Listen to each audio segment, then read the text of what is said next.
الحمد للہ وکفا والصلاة والسلام علی من لا نبی بعدہ ولا رسول بعدہ ولا معصوم بعدہ۔ قرآن حکیم کلاس میں انشاءاللہ آج ہم سورۃ البقرہ کا 5واں رکوع شروع کرنے جا رہے ہیں۔ الحمدللہ آپ نے دیکھا ہم نے قرآن حکیم کلاس کا آغاز کیا تو چند آیات روزانہ آپ کے سامنے بیان ہوتی رہیں، اور رفتہ رفتہ ہم نے سورۃ البقرہ کے 4 رکوع مکمل کر لیے۔ بہت ساری ایسی باتیں سامنے آئیں جن کو بہت سارے لوگ نہیں جانتے ہوں گے۔ انشاءاللہ اللہ ہمیں استقامت عطا فرمائیں گے اور ہم پورا قرآن مقدس اسی طرح رفتہ رفتہ سمجھ لیں گے۔ 5واں رکوع شروع کرنے سے پہلے میں یہ چاہتا ہوں کہ سورۃ البقرہ کے پہلے 4 رکوع کا مختصر جائزہ آپ کے سامنے پیش کر دوں۔ پہلے رکوع کے اندر اللہ نے انسانوں کی ایک قسم کو ذکر کیا، اور وہ ہے مومنین اور متقی، جن کی فطرت صحیح سالم تھی، جن کا قلب روشن تھا، وہ قرآن سے رہنمائی حاصل کرنے میں آگے بڑھتے ہیں اور ان کو قرآن سے رہنمائی اور ہدایت مل جاتی ہے۔ اور دوسری قسم اور کیٹیگری اللہ رب العزت نے اسی پہلے رکوع کی آخری 2 آیات میں ذکر کی، یعنی وہ ایسے منکرین جن کے قلوب زنگ آلود ہو چکے ہیں، فطرت مسخ ہو چکی ہے، دل مہر زدہ ہو چکے ہیں، یعنی ان کی قلبی موت واقع ہو چکی ہے۔ یہ علل اعلان کہتے ہیں کہ ہم قرآن سے رہنمائی حاصل نہیں کریں گے۔ اور تیسری کیٹیگری انسانوں کی اللہ رب العزت نے دوسرے رکوع میں ذکر کر دی۔ یہ ایسے لوگ ہیں جو دنیاوی مفادات کی خاطر قرآن کی رہنمائی حاصل کرنے سے پیچھے ہٹ جاتے ہیں، مصلحتوں کا شکار رہتے ہیں، حق و باطل کے ساتھ ملے جلے رہتے ہیں، گڈمڈ رہتے ہیں، اور جو لوگ حق کی خاطر اپنا سب کچھ تج دیتے ہیں ان کو یہ بے وقوف سمجھتے ہیں۔ ان 3 قسموں کو اللہ رب العزت نے سورۃ البقرہ کے پہلے 2 رکوعات میں ذکر کر دیا۔ جب تیسرا رکوع شروع ہوا تو اللہ نے تمام انسانوں کو حکم دیا، ایھا الناس اعبدوا ربکم، اپنی عبادت کرنے کا حکم دیا۔ اور اس رکوع میں اللہ رب العزت نے قرآن کے ضمن میں نبی کریم صلی اللہ علیہ وسلم پر اٹھائے جانے والے اعتراضات کا بھی جواب دے دیا۔ اس رکوع میں جنت اور جہنم کا بھی ذکر ہوا، یعنی یوں سمجھ لیجئے کہ تیسرے رکوع کے اندر ایمانیات ثلاثہ، ایمان باللہ، ایمان بالرسالت اور ایمان بالآخرت کی اللہ نے بھرپور دعوت دے دی۔ چوتھے رکوع کے اندر جب آپ آئے اور آپ نے اس کو سمجھا تو آپ نے دیکھا کہ کتنے سوالات ایسے ہیں کہ جن کے جوابات اس چوتھے رکوع میں ہمیں مل گئے۔ یعنی یہ سوال بھی پیدا ہوتا تھا کہ انسان کی ابتدا کیسے ہوئی، انسان کیسے زمین پہ آیا، کیا مقصد اور ہدایات دے کر زمین پر اتارا گیا۔ یہ سب جوابات ہمیں اس چوتھے رکوع میں مل گئے۔ اور ایک وضاحت یہ بھی ہو گئی کہ جب انسان کو زمین پہ اتارا گیا تو اس کی وجہ شیطان بنا، وہ انسان کا سب سے بڑا دشمن ہے، جس نے انسان کے جو والدین ہیں آدم اور حوا علیہ السلام کو جنت سے نکلوایا۔ وہ یاد رکھیے تمہیں بھی جنت سے محروم کرنے کی بھرپور کوشش کرے گا۔ اب آئیے 5ویں رکوع کی طرف۔ 5ویں رکوع میں اللہ رب العزت نے خطاب کیا بنی اسرائیل کو۔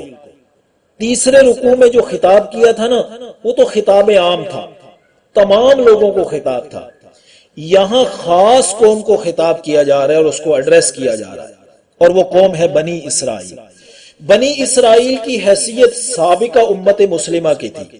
یہ قوم موسیٰ علیہ السلام کو مانتی تھی، تورات کو پڑھتے اور پڑھاتے تھے، ان میں علمی باتیں بھی ہوتی تھی اور علمی مراکز بھی قائم تھے۔ لیکن محمد الرسول اللہ صلی اللہ علیہ وسلم کا انکار کر کے یہ کافر ٹھہرے۔ بنی اسرائیل کا معنی ہے اسرائیل کے بیٹے۔ بنی اصل میں تھا بنین، بنین کا معنی ہے بیٹے، اس کا نون اضافت کی وجہ سے گر گیا تو بنی رہ گیا۔ اسرائیل حضرت یعقوب علیہ السلام کا لقب ہے، یہ عبرانی زبان کا لفظ ہے، اس کا معنی ہے عبداللہ یعنی اللہ کا بندہ۔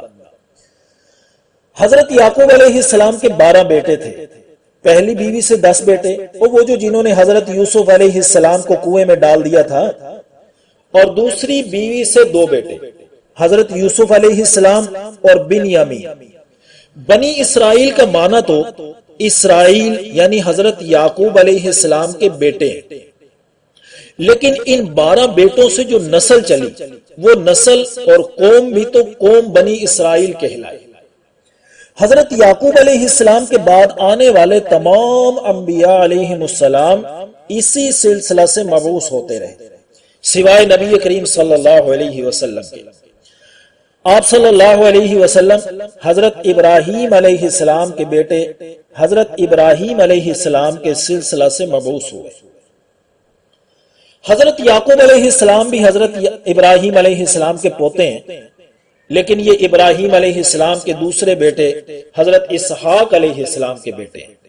بہرحال حضرت ابراہیم علیہ السلام کے پوتے حضرت یعقوب علیہ السلام کا لقب ہے اسرائیل۔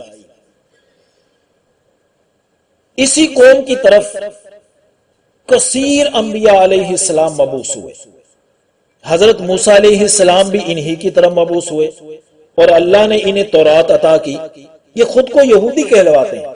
حضرت یعقوب علیہ السلام کے سب سے بڑے بیٹے کا نام یہودا تھا، اسی نام کی نسبت سے یہ یہودی کہلائے۔